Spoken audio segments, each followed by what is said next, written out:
Our next presenter is Max Gaudette. Max Gaudette is a PhD student at the School of Public Health of the Université de Montreal. Max specializes in marginalized and stigmatized practices within 2S LGBTQI+ communities. His doctoral thesis focuses on issues related to sexual consent in chemsex settings. Max strives to make scientific knowledge more accessible to the communities.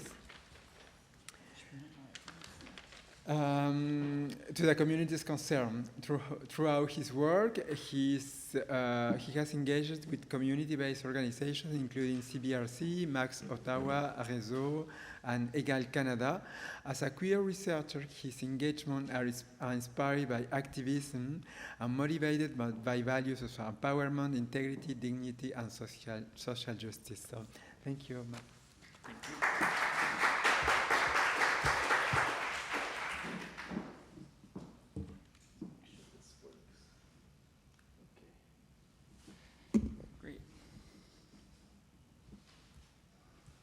Be here today. My name is Max Gaudette. I'm a PhD student at University of Montreal, like said.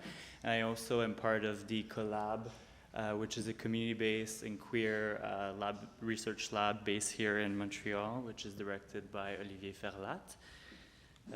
So a quick outline of the presentation, a bit like the last one, follows quite the academic pattern. I'll start by the background, then to move on to the research questions, the methods. Then we'll present the findings. And finally, we'll talk about the implications and hopefully discuss them together.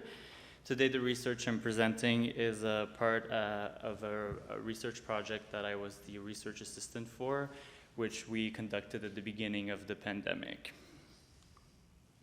So a bit more about the background of this research. When we first launched this research at the beginning of the pandemic, there was very little data, if any, about the impacts of the pandemic for men who do chemsex or gay and bisexual men in general. Yet we did know, however, from previous research that men who do chemsex are at high risk of HIV and other sexual risk, as well as psychosocial or mental health issues. And for these reasons, some public health experts, as well as academics and community actors, were particularly worried of the potential consequences of the pandemic for men who do chemsex. And we believe that a better understanding of these consequences could better inform our intervention, could better inform our prevention measures. So in this context, we wanted to understand how did gay and bisexual men who did chemsex navigate drug use-related behavior during the first year of the COVID-19 pandemic. And to answer a research question, we partnered with community-based organization Réseau, as well as the regional public health department and different academics, some of whom are present today. And we conducted a interpretative descriptive study. We conducted this, we used this method because it's flexible, and it also helped identifying some results that have direct implications for practice or intervention. We ended up recruiting 13 men who did chemsex in Montreal, and their socio-demographics are on the screen, or summarized on the screen. Data was collected using semi-structured interviews, which lasted between an hour to an hour and a half, and they were conducted online using Zoom because of the context of the pandemic. Everything was on Zoom. A lot still is, and we analyzed the data using a Brown's and Clark thematic analysis. Great, everything's working well. So the data that we gathered helped identifying 3 themes that are on the screen, and I'll present them more in details one by one, but these 3 themes help really answering our research question. So first,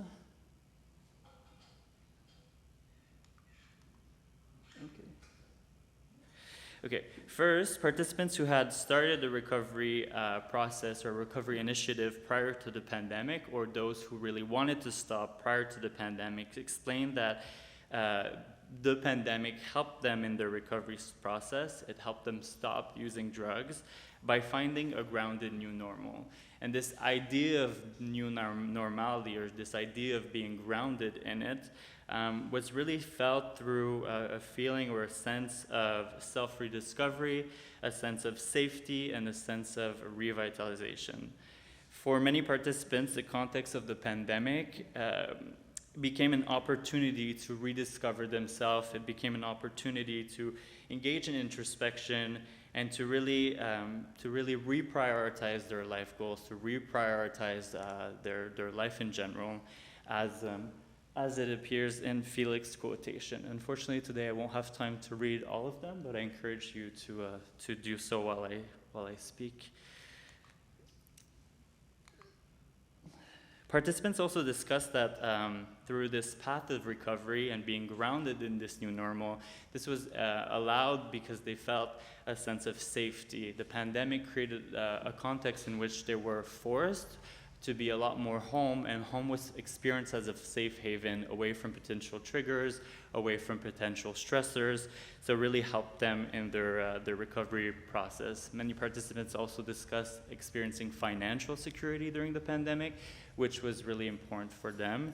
And this financial security was also experienced because of the aid that the government offered during the pandemic.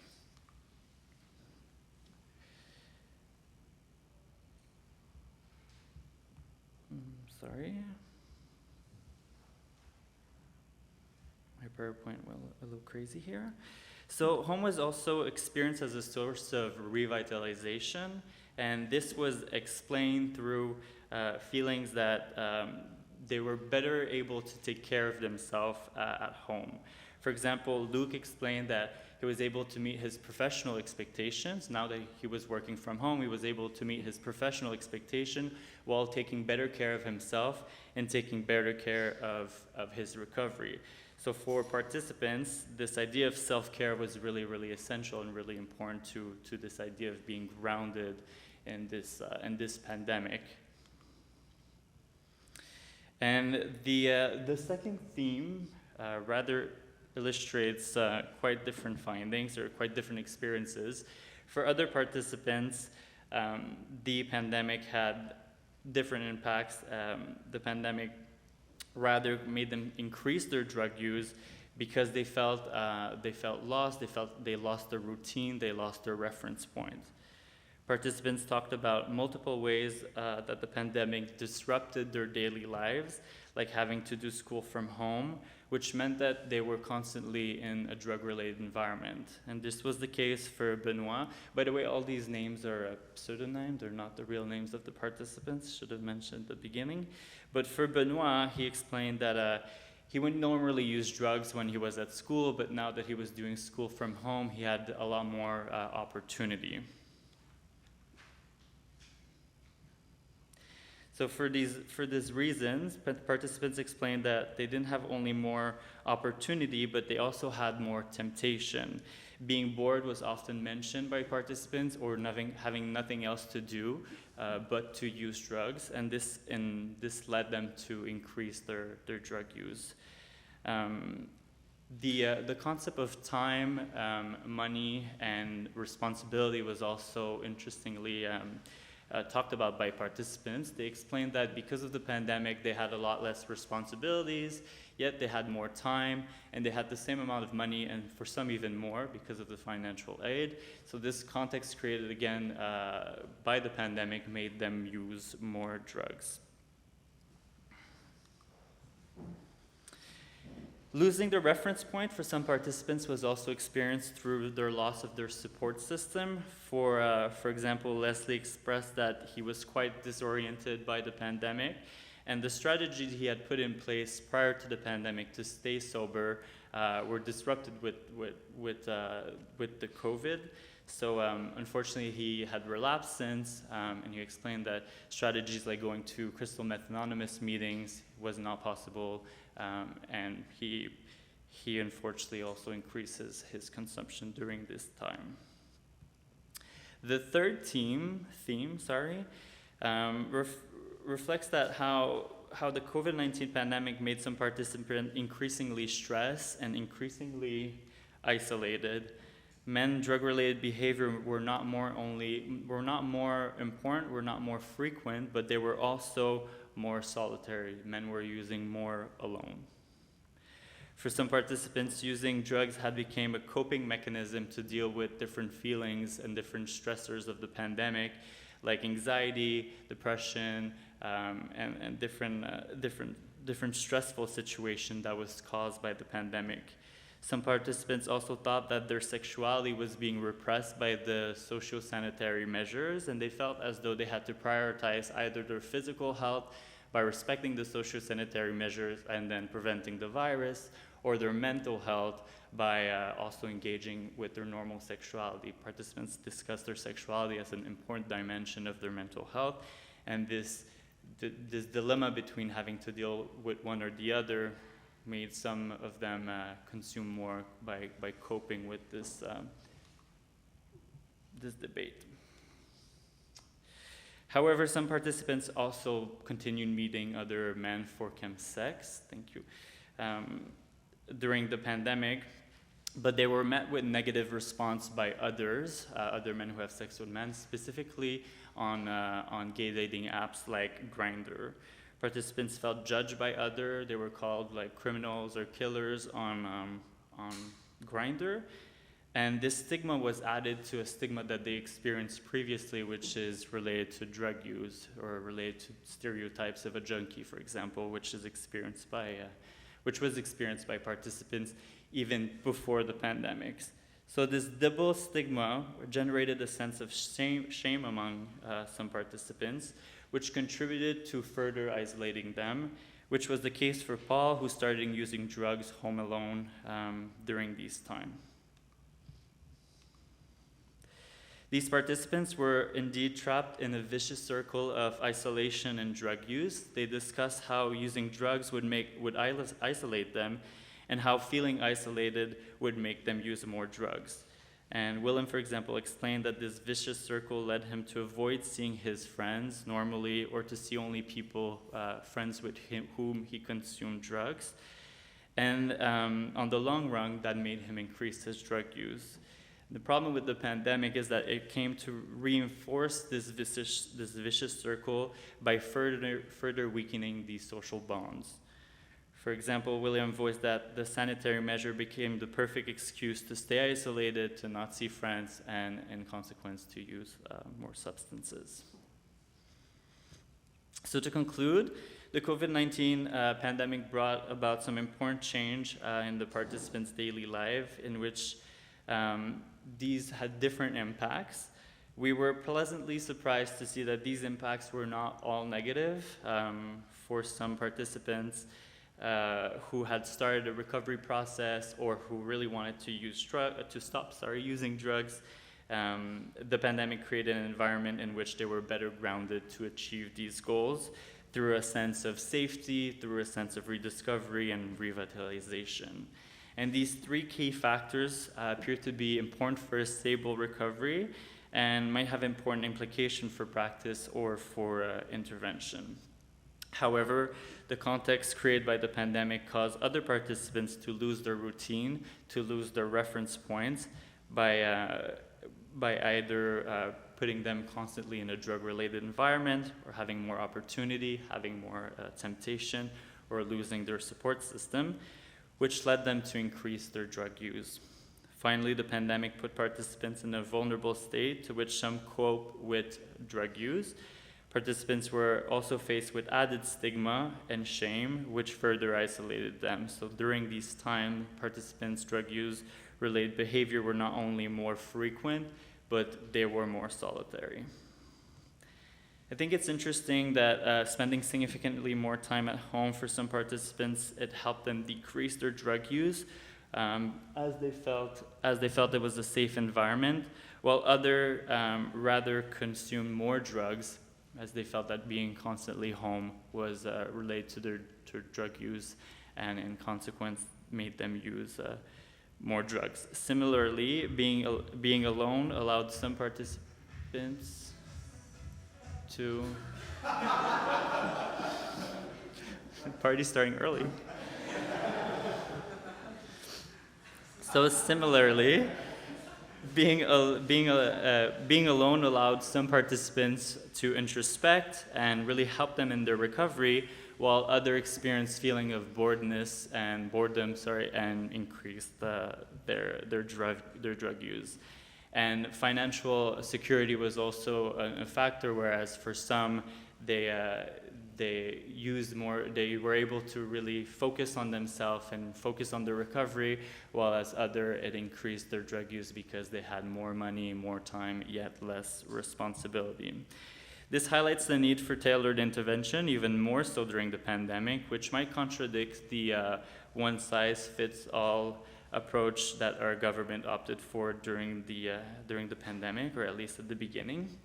It appears that the COVID-19 pandemic was based in an outdated version of health, one that is focused on the prevention of virus or the prevention of illnesses, which kind of contradicts newer understanding of health that also take into consideration other dimensions like sexual health, social health, and mental health. And for men who do engage in PNP, their drug-related behavior doesn't only impact their physical health, but as seen today, also their mental health, their social health, and their sexual health. Unfortunately, the COVID-19 pandemic is most likely not the last pandemic that the humankind will see, but hopefully we can be better prepared for future pandemics to better serve the most vulnerable individuals of our society, which does include some men who PNP, but obviously goes beyond this group. I'd like to thank the Ministère de la Santé et des Services Sociaux for funding this research, and most importantly also our partners and the men who participated in this study for accepting to share their story, experiences, and knowledges. Thank you.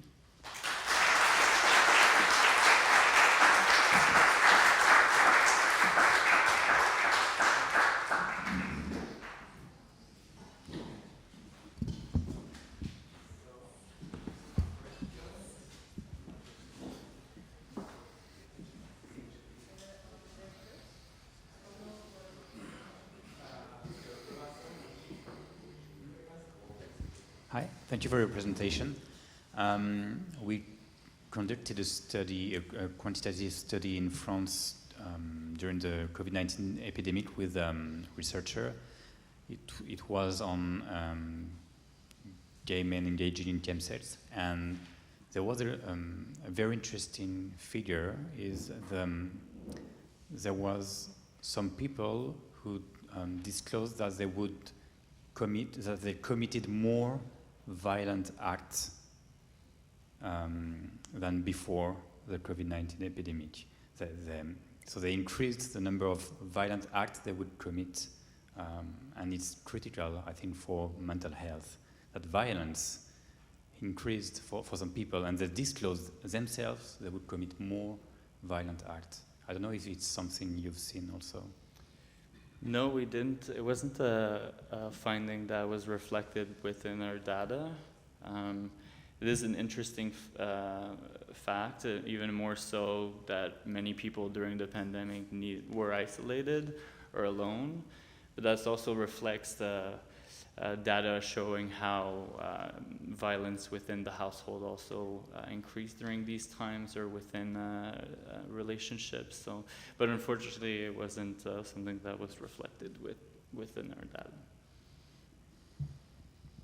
Hi, I just have a quick question about, we talked about like the different health stuff regarding COVID, but with all the closures of the borders and stuff like that, the quality of the substances were reduced and more cut type substances. Were there any any research done to see how the quality of the substance had an impact on the gay community who participate in those kinds of things, or it was more of a health focused? I don't know if there's any quantitative data showing the quality of the drugs itself, if there was any testing during these times, but I know from anecdotal findings through the interview process. Some men would talk about how during these times the quality of the drug decreased significantly. But I'm not sure if there's more quantitative data that could better illustrate this phenomenon. But it does make sense with the closure, obviously, of the borders, and it was experienced among some of the men who participated in this study. Definitely the quality decrease, yeah. Thank you.